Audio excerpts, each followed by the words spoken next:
La culture du coton peut réussir dans la région de Gbeke.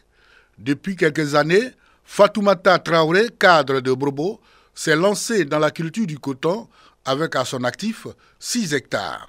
La production de cette superficie fait d'elle aujourd'hui une grande productrice du coton dans la sous-préfecture de Brobo.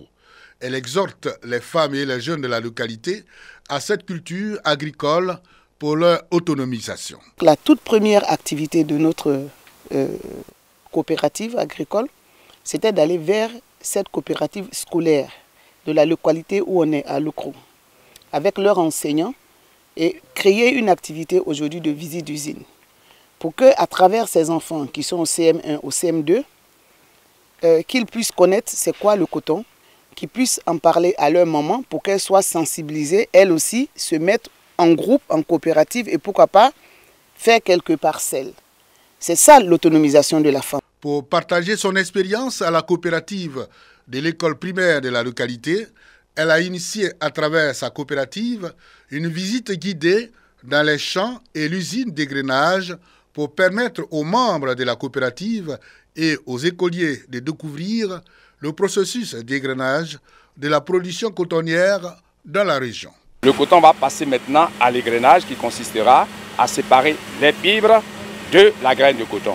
Donc à la sortie, nous avons la fibre de coton et la graine de coton. Le coton sert à fabriquer les tissus que nous portons, la fabrication des aliments de bétail ou à des engrais bio.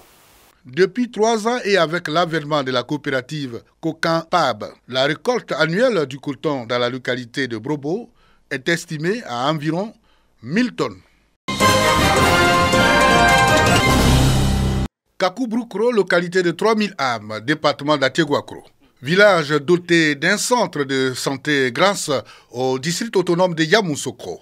Mais depuis l'achèvement des travaux de construction en 2015, la formation sanitaire rurale n'a pu être mise en service.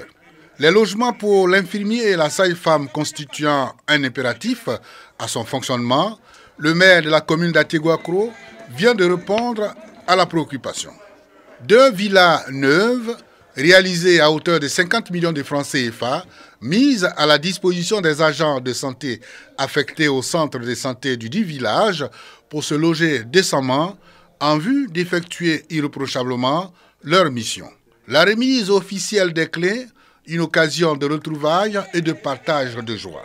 Le président de la mutuelle de Kakou-Broukro et le directeur départemental de la santé de Yamoussoukro de témoigner leur reconnaissance aux autorités municipales. Le donateur, Kwame Jérôme, maire de la commune d'Ateguakro, lui, justifie son action à caractère social.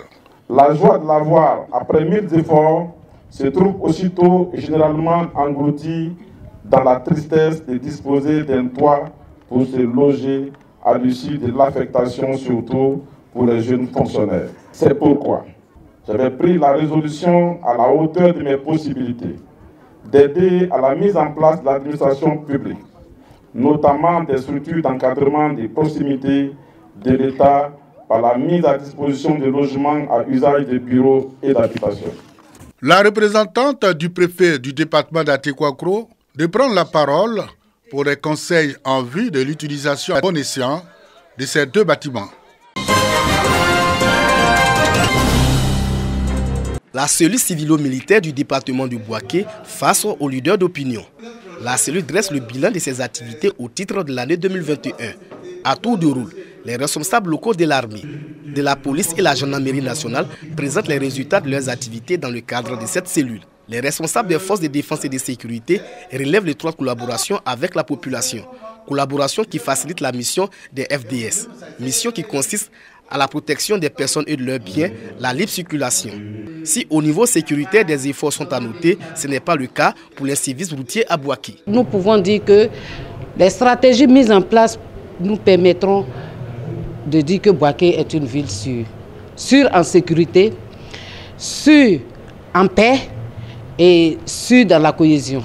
Nous nous rendons compte que beaucoup a été fait au niveau de Bouaké, mais il y a encore beaucoup à faire. Les forces de sécurité sont revenus sur la question de l'incivisme au niveau de la route et particulièrement au niveau des mototaxis. Pour cette année 2022, un accent sera mis sur la sensibilisation du respect du code de la route en vue de réduire les accidents de la circulation. Nous avons été mis en mission afin de pouvoir échanger avec nos amis des mototaxis pour qu'à leur niveau, qu'ils puissent véritablement respecter les travail. Il faut qu'il y ait la discipline à Boaké. Boaké est une ville qui est en chantier. La cellule civilo-militaire a pour mission de renforcer les liens armées-nation. Elle facilite également une étroite collaboration entre les forces de défense et de sécurité avec la population civile. 108 cellules civilo-militaires sont installées par le Conseil national de sécurité à travers le pays.